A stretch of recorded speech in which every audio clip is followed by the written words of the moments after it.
وأشهد أن لا إله إلا الله وأشهد أن محمدا عبده ورسوله يا أيها الذين آمنوا اتقوا الله حق تقاته ولا تموتن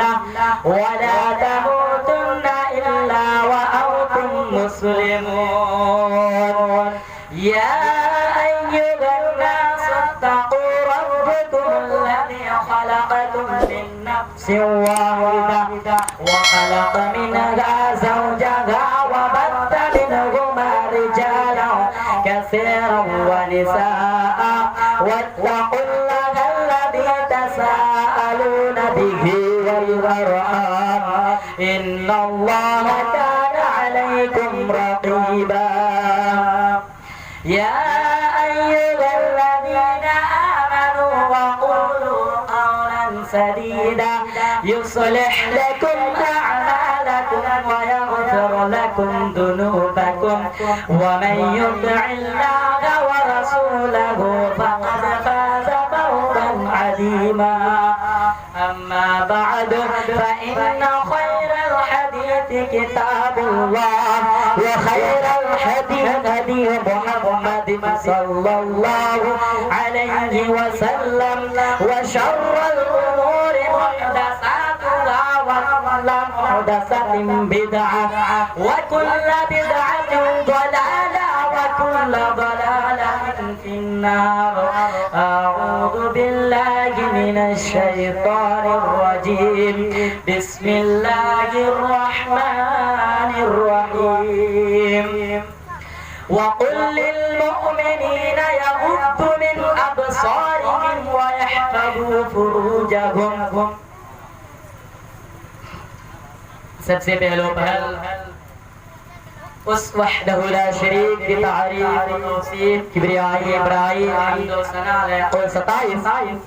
اس اللہ رب العالمین کے لیے ہے جنہوں نے ہم بنی نوع انسان کو اس ہستی اقدس کے اندر پیدا کیا اور پیدا کرنے کے بعد یوں ہی بے مقصد نہیں چھوڑ دیے بلکہ بھٹکے ہوئے راستے سے ہٹا کر صراط مستقیم پر لانے کے لیے اس دار فانی کے اندر کم و بیش 1,24,000 انبیاء رسل مبعوث فرمائے ان میں سے ہمارے آخری نبی آخری لیڈر تاجدار مدنی احمد مصطفیٰ محمد مصطفیٰ سرکار عالم فخر دو عالم رسول معظم کے جناب محمد رسول اللہ صلی اللہ علیہ وسلم کے اوپر درود و سلام نازل ہوں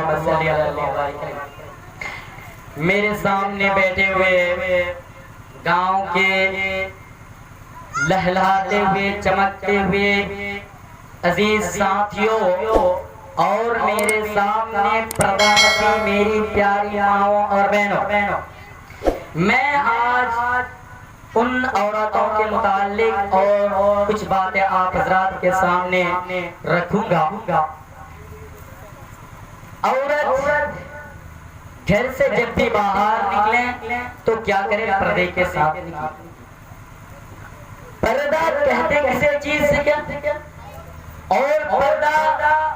لغت میں آتا کہ پردہ کہتے ہیں اس چیز کو جس چیز کو اوڑھ کر عورت خود کو سنوار لیتی ہے جس چیز کو پہن کر عورت اپنے آپ کو بچا لیتی ہے پردہ اسی کو کہتے ہیں اس لیے کہ عورت سراپا چھپانے کی چیز ہے اللہ کے نبی ترمذی شریف حدیث نمبر 1173 کے اندر یہ ارشاد فرماتا ہے المرأۃ عورۃ کہ عورت سراپا کیا ہے چھپانے کی چیز ہے یعنی عورتوں کو چاہیے کہ اپنے پورے جسم کا مکمل پردہ کرے اپنے اعضاء میں سے کسی کو کھول کر نہ رکھے اپنے بدن میں سے کسی کو ظاہر نہ رکھے اس لیے کہ شریعت اسلام بغیر پردہ میں رہنے والی عورت کو عورت کہلانے کا مستحق نہیں سمجھتا ہے عورت کہنے کا حق نہیں سمجھتا ہے جو خاتون پردے کے ساتھ گھر سے باہر نکلتی ہے اور شریعت کے قانون کو مان کر شریعت کے قانون کا پالن کرتی اور گھر سے باہر جاتی ہے اسے کوئی غلط نگاہ سے نہیں دیکھتا اس پر کوئی بری نظر نہیں دیکھتا جبکہ اس کے برعکس جب کوئی بے پردہ لڑکیاں جب کوئی عورت بے پردہ ہو کر گھر سے نکلتی ہے تو ناک دیکھنے والا انسان بھی اسے مجبوراً دیکھ لیتا ہے اور پھر اس کے ذہن میں مختلف قسم کے شک و شبہات، گندے گندے خیالات، برے اثرات پیدا ہونا شروع ہو جاتا ہے۔ اسی لیے شریعت اسلام نے عورتوں کو حکم دیا کہ اے عورتیں، تم جب بھی گھر سے باہر نکلو تو تم کیا کرو، اپنے سر سے لے کر پیر تک تم پردہ کے ساتھ گھر سے نکلو،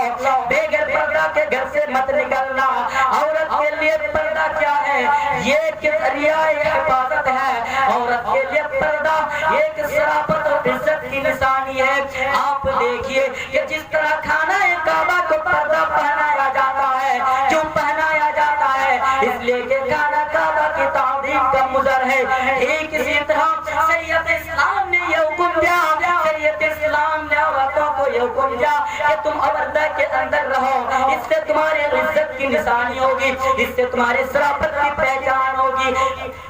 عورتوں کو سرعام لوگوں کے سامنے کھل کر آنے کا حکم نہیں دیا گیا، اسے اپنی خوبصورتی دکھانے کا حکم نہیں دیا گیا، اسے اپنے بڑی کو دکھانے کا حکم نہیں دیا گیا، اور بے پردہ ہو کر گھر سے نکلنے کا حکم نہیں دیا۔ اللہ رب العالمین اپنے کتاب مقدس کے اندر ارشاد فرماتا ہے وَقَرْنَ فِي بُيُوتِكُنَّ، اے عورتیں تم اپنے گھروں کے اندر بیٹھی رہو۔ اے میری پیاری ماں اور بہنوں، اللہ رب العالمین کیا کہہ رہا ہے؟ اللہ رب العالمین کہتا ہے کہ عورتیں تم اپنے گھروں کو جائے قرار بنا لو، اے عورتیں تم اپنے گھروں کو جائے پناہ بنا لو، اے عورتیں تم اپنے گھروں میں ٹکے رہو۔ میں ان پیاری خواتین سے کہنا چاہتا ہوں کہ اس آیت کریمہ میں عورتوں کے لیے رہنے کی کون سی جگہ ہے؟ عورتوں کے لیے رہنے کی جگہ چار دیواری کے اندر ہے۔ یہ نہیں کہ وہ گلی کوچوں میں بیٹھ بیٹھ کر بیڑی بناتی رہے، یہ نہیں کہ وہ روڈ کے کنارے پہ چلتی پھرے، یہ نہیں کہ ادھر ادھر بھٹکتی پھرے۔ اللہ رب العالمین نے عورتوں کو یہ حکم نہیں دیا۔ عورتوں کو اگر حکم دیا تو کیا حکم دیا کہ عورت اپنے گھروں کے اندر ہی بیٹھے رہے، ادھر ادھر نہ بھٹکے۔ اس لیے کہ اللہ کے نبی صلی اللہ علیہ وسلم کا فرمان ہے کہ جب کوئی عورت گھر سے باہر نکلتی ہے فَإِذَا خَرَجَتْ اسْتَصْرَفَهَا الشَّيْطَانُ، اللہ کے نبی نے فرمایا کہ جب کوئی عورت گھر سے باہر نکلتی ہے تو شیطان سے جھانک جھانک کر دیکھتا ہے، شیطان اس کے چہرے میں نمایاں ڈال دیتا ہے، شیطان اس کے چہرے پر خوبصورتی ڈال دیتا ہے اور اس کے ذریعے فتنہ فساد پھیلانا شروع کر دیتا ہے۔ اس لیے اللہ کے نبی نے کیا کہا کہ عورتیں تم گھر سے جب بھی نکلو تو پردہ کے ساتھ نکلو، اور بغیر ضرورت ہے بغیر کام کاج کے گھر سے مت نکلو، اس لیے کہ جب تم گھر سے نکلتی ہو تو شیطان کیا کرتا ہے، تمہیں لوگوں کو دکھانے کے لیے ایک بہترین نمونہ میں پیش کرتا ہے، ایک بہترین شکل میں پیش کرتا ہے۔ آج بڑے افسوس کے ساتھ کہنا پڑتا ہے کہ آج کل کی لڑکیاں ایک دوسرے اجنبی لڑکے سے ملتے ہیں۔ میں آپ کو صرف ایک ایگزامپل دیتا ہوں، مثال دیتا ہوں، جیسے کہ کپڑے والے آتے ہیں جو ہندو ہے، اس کے ساتھ یہ لڑکیاں یہ عورتیں اس طرح گھل مل کر باتیں کرتی ہے، انہیں اندازہ نہیں ہے۔ سن لو کان کھول کر، ایسے لوگوں سے باتیں کرنا تمہارے لیے حرام قرار دیا گیا ہے، جو تمہارا دینی بھائی بھی نہیں ہے۔ ایک تو وہ کیا ہے، غیر مسلم ہے، اور تم ان کے ساتھ اس طرح کپڑا خریدتے ہو اور ایسی ایسی باتیں کرتے ہو کہ اگر کوئی وہاں مرد بھی رہتا تو شرم کے مارے چلے جاتا ہے۔ اللہ کے نبی نے کیا فرمایا کہ ایک دوسرے اجنبی لڑکی سے کوئی لڑکا کوئی لڑکی سے نہ ملے۔ اللہ کے نبی صلی اللہ علیہ وسلم کا فرمان ہے کہ اگر کوئی شخص کسی عورت کے ساتھ تنہائی اختیار کرتا ہے تو ان دونوں کے درمیان ایک شیطان رہتا ہے جو اسے غلط کام کرنے پر آمادہ کرتا ہے، جو اسے غلط کام کرنے پر ابھارتا ہے۔ اسی لیے اللہ کے نبی نے کیا کہا کہ تم کسی اجنبی لڑکے سے مت ملنا جس سے تمہارا ساتھ، جسے تمہیں شیطان غلط کام کے لیے ابھارے۔ اللہ کے نبی نے تو یہاں تک کہہ دیا وَلَا تُسَافِرِ الْمَرْأَ مَعَ مَحْرَمٍ، کہ کوئی بھی عورت اپنے محرم کے بغیر سفر نہ کرے۔ اب محرم میں کون کون سے رشتہ دار آتے ہیں؟ محرم میں باپ ہوا، اپنا بیٹا اور اپنا بھائی، اپنا بھتیجا، اپنا بھانجا، اپنا سور۔ اگر آپ کے ساتھ ہو تو آپ ڈال کو میں جا کر بازار کر سکتی ہے اور کسان گنج کی مولوں میں جا کر کپڑا خرید کر آ سکتی ہے، لیکن اگر آپ کے ساتھ آپ کا دیور رہے تو آپ مت جاؤ، اس لیے کہ دیور کا حکم حدیث میں آتا ہے کہ الحمو موت، کہ دیور کیا ہے، اپنے بھابھی کے لیے موت ہے۔ میرے محترم میری پیاری ماں اور بہنوں، اللہ کے نبی صلی اللہ علیہ وسلم نے جب یہ بات کہی تو ایک صحابی نے فرمایا، اے اللہ کے رسول، میرا نام پلا پلا غزوہ میں لکھ لیا گیا ہے، اے اللہ کے رسول، میرا نام پلا پلا غزوہ میں درج کر لیا گیا ہے، اب میں کیا کروں؟ اللہ کے نبی سے مشورہ چاہتے ہیں۔ اللہ کے نبی نے کیا کہا؟ او میرے پیارے صحابہ، تو جنگ میں مت جا، تو جا کر اپنے بیوی کے ساتھ حج کر۔ اس حدیث سے پتہ چلا، یہ دلائل اس بات کے ثبوت کے لیے کافی ہے کہ مرد و زن کا اختلاط، یعنی لڑکا اور لڑکی کا ملنا شادی سے پہلے کبھی جائز نہیں ہو سکتا ہے۔ اور اس حدیث سے یہ بات بھی ثابت ہوا کہ لیکن آج کی ترقی یافتہ دور میں لڑکیاں اکیلے گھر سے باہر جا کر شاپنگ کر کے آتی ہے اور بے پردہ ہو کر گھر سے باہر نکلتی ہے، جبکہ اللہ رب العالمین نے منع فرمایا ہے۔ اللہ رب العالمین کیا کہتا ہے؟ وَلَا تَبَرَّجْنَ تَبَرُّجَ الْجَاهِلِيَّةِ الْأُولَىٰ، اے وہ عورتیں، اللہ رب العالمین عورتوں سے خطاب کرتے ہوئے کہہ رہا ہے، اے عورتیں، تم زمانہ جاہلیت کی طرح بناؤ سنگار کے ظاہر نہ کرو کہ جس طرح آج سے 1450 سال پہلے کی لڑکیاں ہاتھ میں کنگن، کان میں بالیاں، گلے میں ہاتھ، پاؤں میں پائل دے کر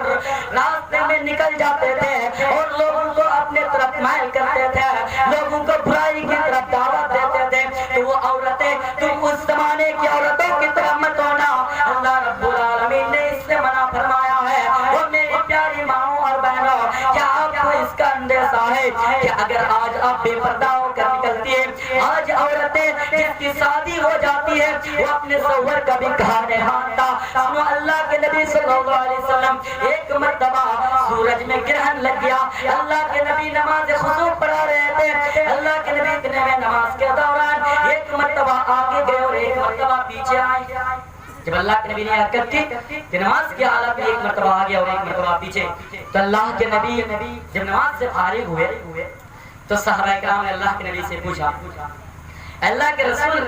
آج آپ نے ایک عجیب سا حرکت کیا کہ ایک مرتبہ نماز کی حالت میں آگے گئے، ایک مرتبہ پیچھے۔ تو اللہ کے نبی نے کیا فرمایا؟ سن لیجئے میری پیاری ماں اور بہنوں،